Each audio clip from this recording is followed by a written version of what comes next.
welcome to the show. This dude, in my eyes, freaking legend. Let's welcome the one, the only, Mr. Eric Stacy, the Total Legend Radio. What's going on there, Eric? Oh man, how you doing? Good, man. Dude, I got to start off right with this. Let's see if you remember this show. Wake Me When It's Over. Philadelphia, Empire Rock Club. Wow, Empire Rock Club. I almost think I remember that. I think Tom Kiefer was there. A couple of guys from Cinderella might have been there. It was it Wake Me or was it the first record? No, it was Wake Me because Frankie Banali was on drums. Oh, okay. I kind of remember the show. I'd be lying if I said I fully remembered it, but we played Philly so many times. But I mean, I kind of remember the show. Yeah, right on. That was one of my still to this day, 30 years later or whatever. That was one of my all-time blow away, kick you in the nuts rock and roll shows. Right on, man. Right on. Thank you. That was a fun tour, man. A lot of good nights. Absolutely. Now, how was that whole thing like playing with Frankie Banali? I mean, he's like one of the all-time hard rock drummers. Yeah, no doubt about it. God, I mean, even before he was in Faster Pussycat, man, when I was like 14, sneaking into Starwood in Hollywood, I used to go see him play.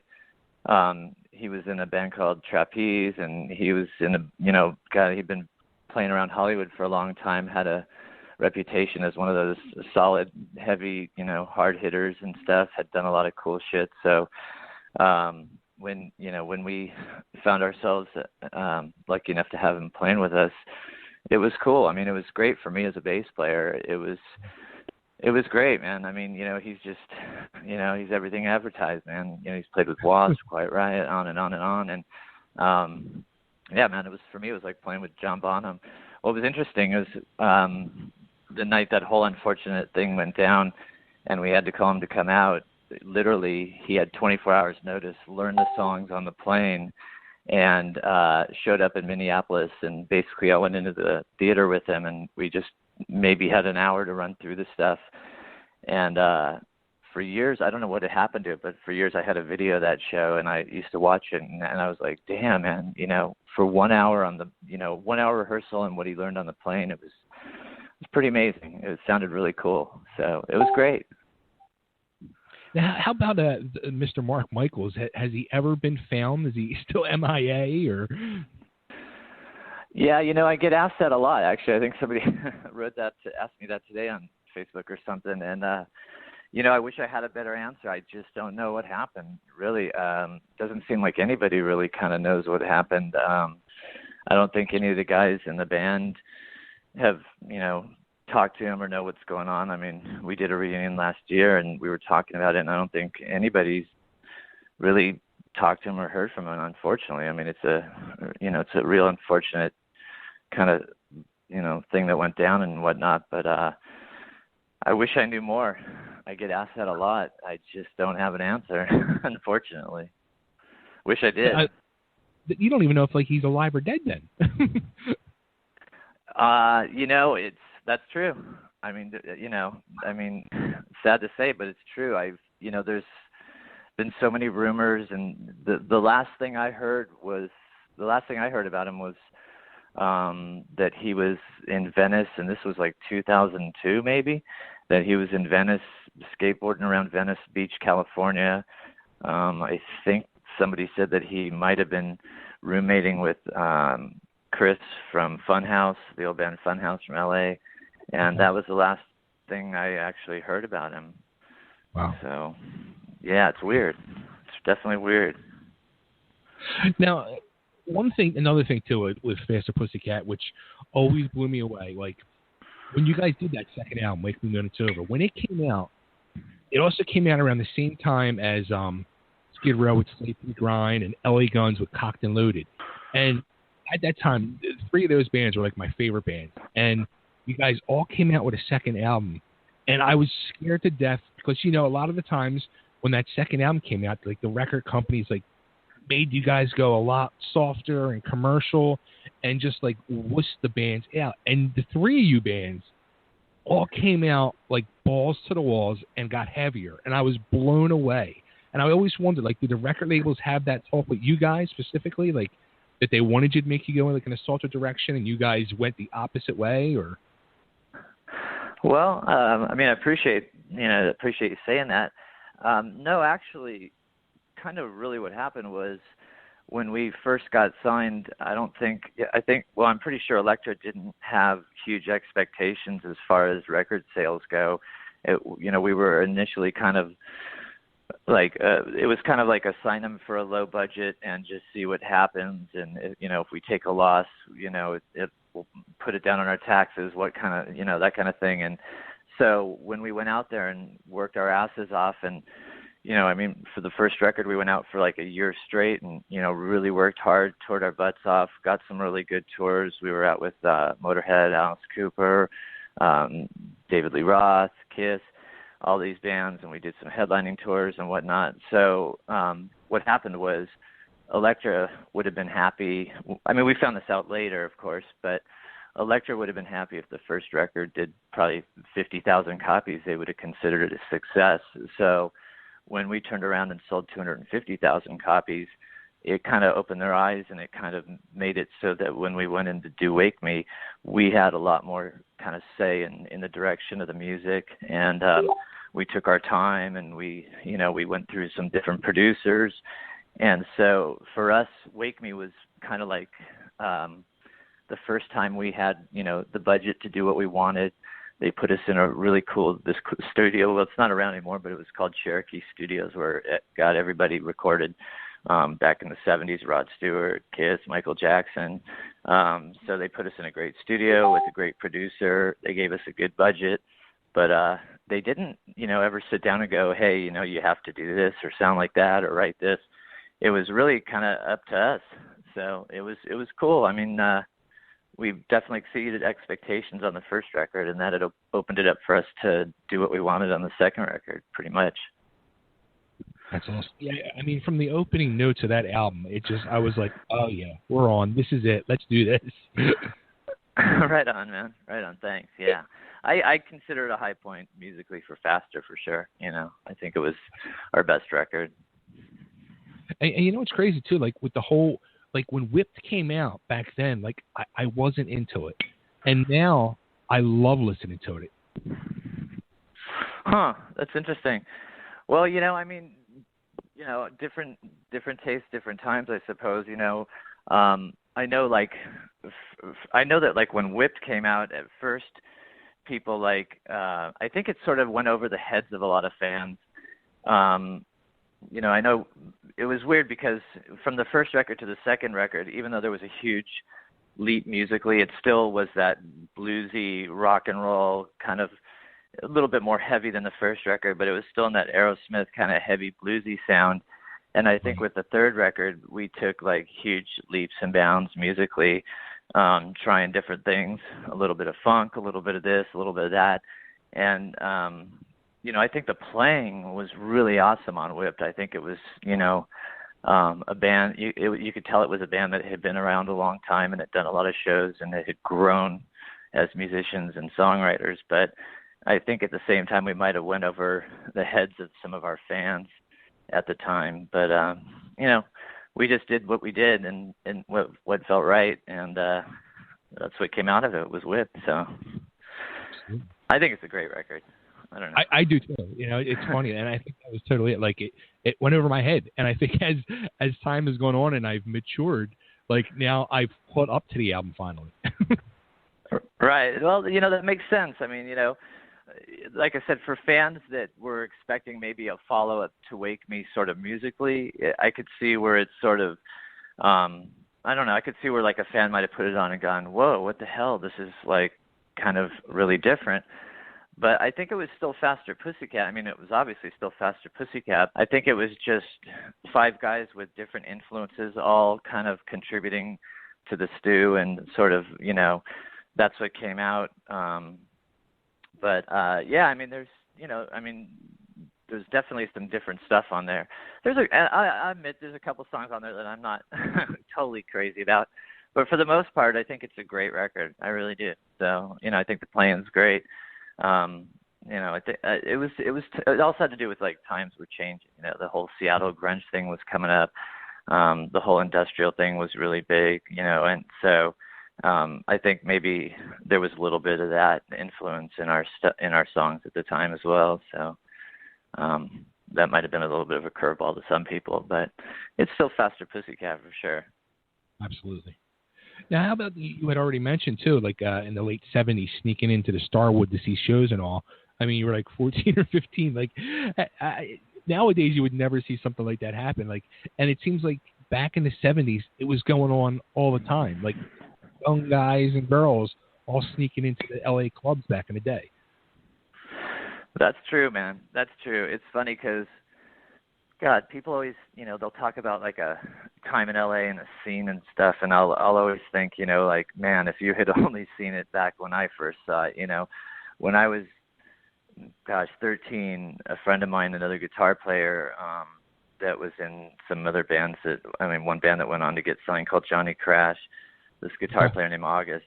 Yeah, he was a buddy of mine, and at 13, 14 years old, we were like, literally every night we would hitchhike over Laurel Canyon from the Valley into Hollywood and go to the Starwood, like every night. And I think it was just because even though we were underage, like some of the guys that worked there, they just were like, go on, go on. It's just you show up every night and they're like, go on. And literally at 14, man, we'd go there every night and we'd hitchhike over the canyon. We didn't drive, we were never worried about how we got home, and we always found our way home.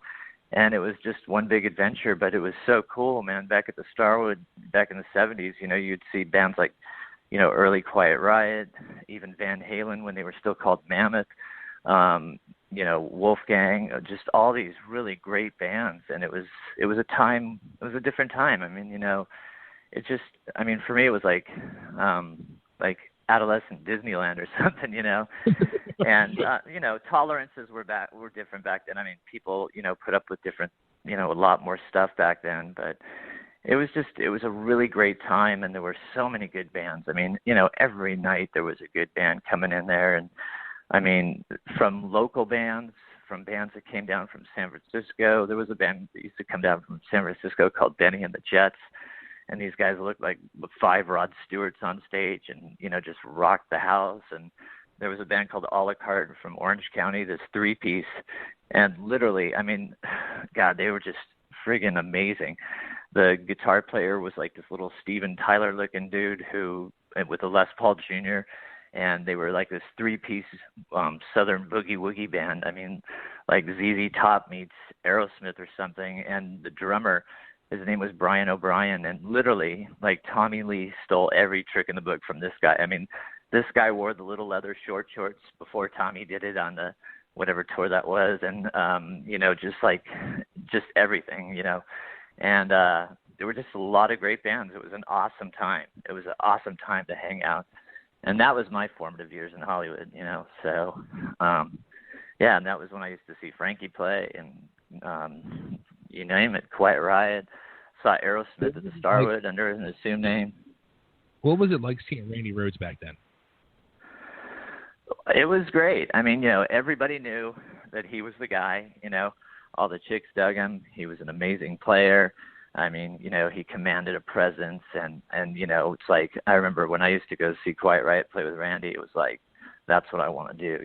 I want to be like that guy. And it's like, every time Quiet Riot played, the place would be packed. There'd be a line around the building, and it was always just an event. It was an event when they played, and it was a lot of fun. And like early London with Nikki Sixx, and just the list goes on and on of the cool bands back then. It just wasn't, it was almost like there wasn't a night where it was a bad show, bad. It was just great. It was, it was awesome. Those were the days. They really were, man. They really were, That was for me, that was, in my opinion, personally, I think that was LA's glory, those were the glory years of Hollywood, 78 to 82. That was just the best time. We had the Starwood, the whiskey was happening, the Rainbow it wasn't yet a tourist attraction where, everybody from Orange County and Ohio and whatnot went there. It was just, no offense, Ohio, but it was just, it was more of a local hangout, and you'd walk into the Rainbow on any given night, and Roger Taylor, the drummer from Queen, would be sitting there in a fur coat looking, sickly cool. And it was a different scene back then. It's hard to describe, but it was just real. It was very organic. It was very real. It was rock and roll, man, in the glory years for me, I think. Awesome. That's so awesome. Yeah. Did I cool. read this right or hear this right? You turned down the chance to play with Lenny Kravitz? Yeah, man. Yeah. What happened was after Faster Pussycat.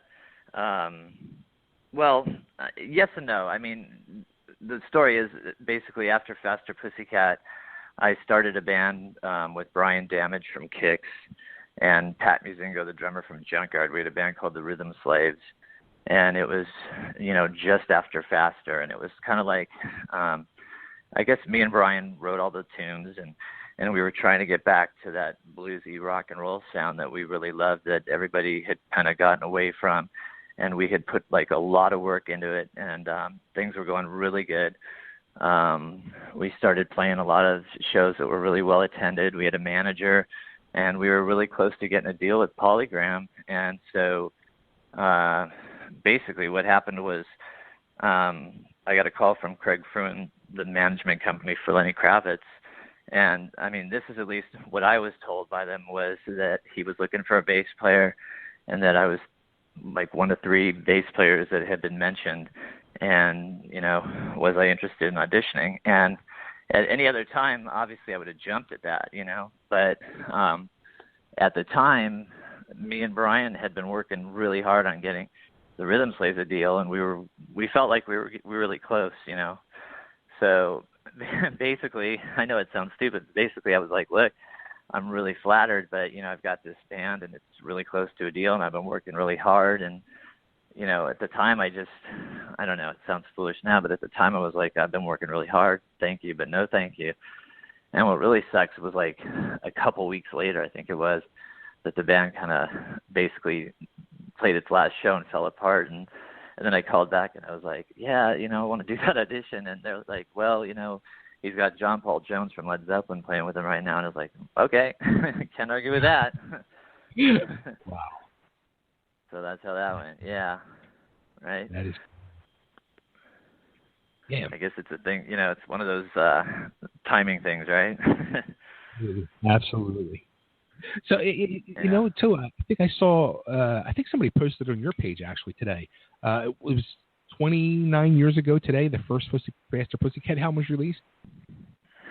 I didn't really know that, but I think that was yesterday that I started seeing those posts and started getting tagged on those. I guess it was July 7th they were saying, which I think today's 8th. I don't even know. I think today's 8th. But, I wasn't aware of that too. I obviously I know it came out in July of 87. I wasn't aware that it was July 7th. I thought it was later in the month. I know the first record came out on the same exact day that Appetite came out. So, whatever day that was, I know there were a lot of posts, so I'm taking their word for it. So, yeah, I guess that's the word, right? 29 years ago, yesterday. Yeah, that's the word, at least. Yeah. Where's that time going? No shit, right? God, boy, when you hear 29 years, it's like, wow, really? Man, I know. Seems like yesterday, right? Damn. It does. So, all right, so now you got like this really, really super cool project going on, Angels in Vain. Yeah, that's for sure. Yeah, wow. Let me take a sip of my drink here. Excuse me a second. Man, what can I tell you about Angels in Vain? I mean, it's kind of came about, long story short, after Bowie passed away, the day after Bowie passed away, I called a promoter in Vegas, and I said to her, hey, I'd like to do this Bowie memorial concert and just bring out a bunch of special guest stars. And, I ran the plan by her and said, what do you think? Are you behind it? Do you want to put it on? And she was like, yeah, go for it. So the first thing I had to do basically was, put together a core band that was going to learn a large part of the Bowie catalog, which, you know, a lot of those songs aren't easy songs. Yeah. So I started thinking about who I was going to tap to put, you know, to be part of the core band. And back in 2001, I think it was, I had a band with Stacey Blades and Vic Fox called Super Cool. We put out an EP and toured Japan. And so I had just recently moved to Vegas, which seems like most of Hollywood lives out here now. So what was that? I just had that conversation the other night. I went to see the Hollywood Vampires the other night in Atlantic City, and a buddy of mine had just gotten back from Vegas that day, and that's what he said. He said, Hollywood has moved to Vegas. Everybody from Hollywood's in Vegas. Yeah, it's true. You know, Vegas is the new Hollywood. It literally is the new Hollywood. It's like everybody from that used to, you know, everyone used to see at the Rainbow, and all the bands that used to play Hollywood are now living in Vegas, literally. It's true. Yeah, it's weird. I don't know, you know, how it happened or whatever, but they're all here. I mean, that's one of the main reasons I'm here. The business is here now. Right. So anyway, yeah, so I was putting the core band for the Bowie Memorial together, and so the first person I thought about tapping was Stacey Blades, you know, great guitar player. We had done a band together previously. So I talked to Stacy, and he was down for doing it, and so then I talked to Vic Fox, and he was into doing it. So I was like, oh, this is cool. It's kind of like Super Cool Rides again. But so we needed a singer, and Stacy said, you know, I'm friends with this guy, Chris Van Dahl, who I knew who he was. I was aware of his work with like LA Guns and some other things he had done. So, you know, he said he talked to Chris, and Chris's schedule was open. He was down for doing it. And so, you know, lo and behold, this core band for this show turned out, what had happened was the promoter had some problems with venues and budget, and it kept getting bounced around from venue to venue and stuff, and it was getting closer to the, you know, proposed date for the show. And I had some friends like Brian Damage from Kix that was supposed to fly in from the Kix tour to play, and all these bands had committed to doing it. And when the venue kept getting bounced around over and over, I finally just said, you know, I told the promoter, we're going to have to postpone this because I can't do this to these guys. They're going to be flying in, and, you know, we need this to be more firmed up as far as venues. So long story short, the show got sort of hopefully just postponed. Hopefully it'll still happen. But anyway, so out of that grew Angels in Vain, the core of the band.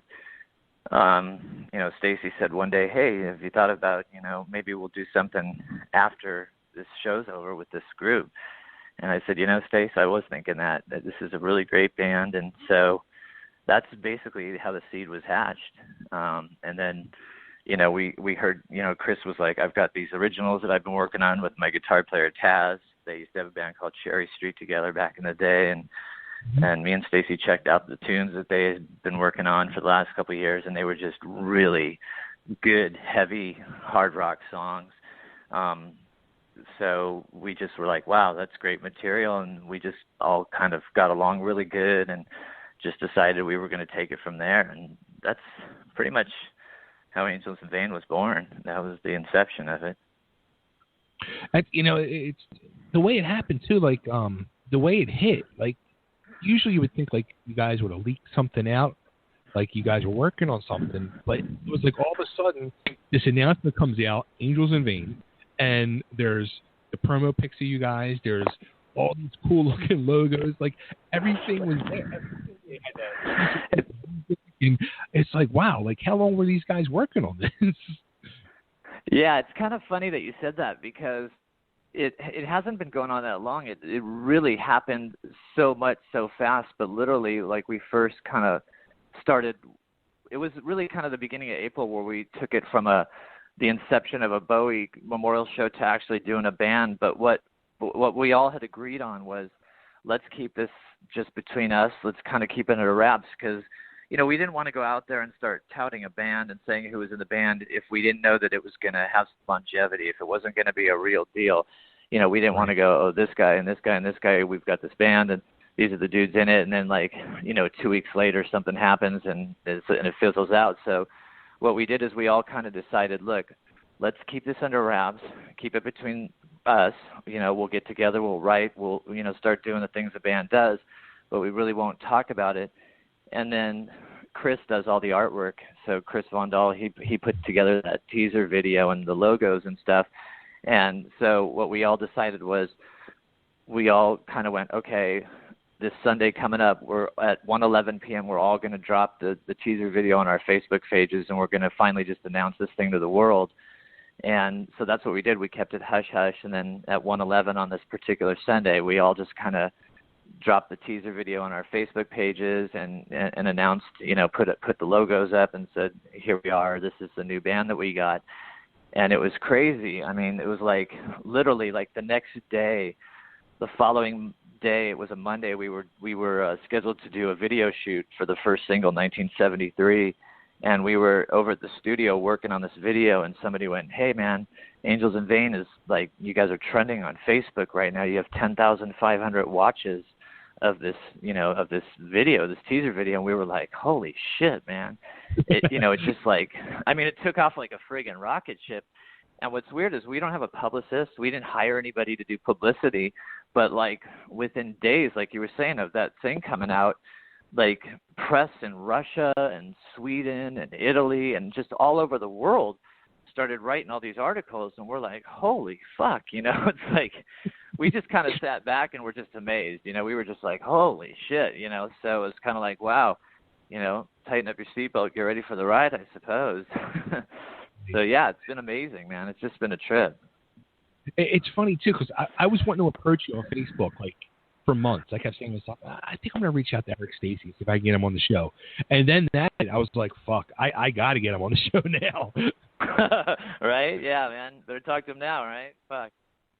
Yeah, it's a trip, man. I mean, it's weird because since Faster Pussycat, I've done some really cool bands. I mean, I had the Rhythm Slaves with Brian Damage. Like I said, we were really close to deal with Polygram. I had a great band called Super Cool with Stacey Blades and Vic Fox. I was in a great band called Bubble with Brent Muscat and Cher Peterson from Vixen and her husband Bam from Dogs D'Amour. I mean, I've been in some really great bands with some really serious players and some, great songwriters, and we've done a lot of tours of Japan and put out records. But I don't know. Somebody asked me, I was doing an interview yesterday, and somebody said, well, what do you put this all down to? And I said, I think a lot of it has to do with just the climate of hard rock these days. There's just not a lot of good shit out there for people to latch onto. I mean, even me as a music fan, for, man, going on 20 years now, there just hasn't been a lot of stuff that excited me, I think people are tired of those bands where the lead singer looks like the dude who just worked on your fucking car, man. They want to get back to rock stars that look like friggin' Joe Perry and Steven Tyler and play good rock and roll. And there's just this void for so long. So, I mean, I think that at least that's part of what's driving this whole Angels in Vain thing is that, people see a band that looks cool, that has good, heavy songs, and they're excited. They dig it because there's just not that much of that out there. And that's what I put a lot of it, down to. So I agree. I mean, the band looks badass, and the tune, like the teaser's tune, heavy, it sounds awesome, it rocks. And then, like, the weird thing was, like, when we first started talking, you were like, well, that's not even the single. Like, that's this other song called When We Get That Alive, but we're going to end up releasing that because the buzz is so strong. Yeah, man, that's true. It's funny because when the teaser video came out, the track that's playing on the teaser video is a snippet of No One Gets Out Alive. But because the teaser video said, stay tuned for the first video and single 1973, everyone was going, oh, man, that song 1973 rocks, man. From what we, the minute we heard it, it rocks. And the band, we were all sitting back going, well, there's so many people talking about it. It's like hard to go out there now and go, no, wait, you're confused. Wait, this is a different song, But eventually somebody had to say something. So we were like, and then so many people were like, well, man, we want to hear music now. This band is really driven on fan reaction and feedback. That's what really drives us, and that's why we put out No One Gets Out Alive. We were gonna wait and drop 1973 as the first single and video, and because it takes some time, obviously, to get the video together from the time we shot it, there was just this downtime as far as like trying to get the video together, and people were like, we want music now. So we were just like, Taz does a lot of he does the production for the band. And so he's like, hey man, I just finished mastering, the track No One Gets Out Alive. And we just all kind of went, well, man, let's just drop that as a pre-single is what we're calling it. And it'll give the fans something to, listen to in the meantime, while we're finishing the video and getting that all ready, which should hopefully drop around July 15th. That's the latest date we've set to try to have the video all wrapped up and obviously the single's done musically, but Chris, who's a very talented guy as far as like visually and doing the logos and stuff, he's actually editing the video, and we've all seen cuts of it, and I don't mind saying I think this video is gonna like really like knock people's socks off. It's a really cool video, and we're really proud of it. And I think if you dig the band now, just wait, because like you said, No One Gets Out Alive wasn't even our choice for a first single. That was going to be 1973. This was just a song that we dropped for people to have something to listen to. So if you dig that, just wait till the single and the video come out. That's all I can tell fans, because it's definitely going to rock. I think people are going to really be surprised. That's awesome. I'm freaking stoked. I can't wait now. So next Friday, that's probably coming out. That 1973. Yeah, that's the latest date. We're really shooting for July 15th. We want to, I think it was May 23rd. If I'm not incorrect, that was the date the Monday that we went in and shot the video. So, basically ever since then, like literally Chris has been in the studio like friggin' 14 hours a day, just putting this badass video together to go with the single. So, we're trying to get it out there, but we want it to be, everything this band does, we want to take our time and make it quality shit and make it as good as possible. So, we're trying to get it out there. We know people want to see it and hear it, but we just want to make it really good. So hopefully next Friday. Yeah. Hopefully next Friday. Now, do you guys have more music recorded, or is that something you're going to go back and do, or? No, we've got some stuff that's already recorded. We got a bunch of tunes that are already recorded. In fact, when we did the video for 1973, even though it was a long ass hard work day, we decided, look, while we got the film crew here and hired, let's try to knock out 2 videos. So we actually decided what was going to be the follow-up song to 1973 is a song called With Me Tonight. And we actually went in on that day and did 2 video shoots and our first publicity shoot. So the picture that everybody saw, or the 2 pictures that have been released, those were both shot on the same day that we shot the video for 73. And we also shot the follow-up video on the same day, With Me Tonight. So, we've got some stuff recorded. We've got probably, I'd say 6, 7, 8 really good songs recorded. Plus, we're always working on new stuff. We're still constantly recording. So, I mean, there's no set schedule as far as Angels in Vain goes, as far as like, okay, we're going to have a record done on this day and this day it's going to come out. It's kind of, like I said, kind of going on fan demand and fan feedback. And it's also kind of us just going, hey, let's just do what feels right. If it's put out a single a month for the next 6 months and then followed up with an EP or a record, whatever, we're just kind of, we're not like, there's no preconceived rules. We're just kind of doing what we do. And so right now, there's definitely some recorded stuff there. There's definitely a lot of material there. And, we've started rehearsing and we're going to start working up a set and getting ready to hit the road and do some live shows as well. So yeah, there's definitely material there for sure. There's no rules. You guys can make your own rules now. Yeah, that's for sure. It's kind of nice because we don't put, pressure on ourselves as far as like, okay, we have to have this done by this day. It's just, like I said, it's fan demand. People go, we want to hear music, so we try to get it out there. But at the same time, we're just kind of doing what feels good, and just trying to stay true to the music and true to ourselves. And but there's definitely no shortage of material. Yeah, I mean, eventually I would say, even though right now we're kind of releasing like a single a month or something like that, I would say, eventually, sooner than later, there'll be, whether it's an EP or a full record, we're not sure yet, but there'll definitely be something coming out sooner than later as well. So yeah. Cool. So where can everybody find Angels in Vain? Well, we have the website, www.angelsinvain. We also have our Facebook page. The single, No One Gets Out Alive, you can get it at iTunes, Amazon, CD Baby. All our Facebook pages are active. All the members try to, we all have Facebook pages and Instagram, and we try to answer the fans as soon as possible. When people contact us, we try to get back to them and, stay in touch with everybody. So those are the places where they can, keep up to date on what's going on right now. Cool. Very cool. Yeah, I can't wait. Yeah. Very exciting Thanks, time. Man.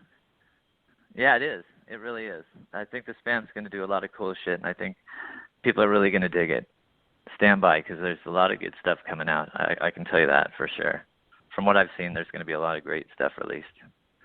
Well, I'm going to play No One Gets Out Alive for everybody. So before I let you go, I just want to thank you, Eric, dude. This was awesome. And I want to get you back on here because I want to talk more, some Faster Pussycat memories. I want to talk Jetboy, which we didn't have time to get into, more Angels in Vain. And I want to talk like, were you a cop or something like that too at some point? Don't answer that now. But I want to talk. Yeah, I won't. Yeah, I won't get into it. But there was a few years I left the biz, got tired of the biz, and did some stuff. But we'll get into it, like you said. I won't. We'll get into it. Cool, very cool. And before I let you go, if I had a quick ID for me, this is Eric Stacy, and you're listening to Totally Driven Radio. Yeah, man. Just let me know when you need it for sure. Go for it. All right.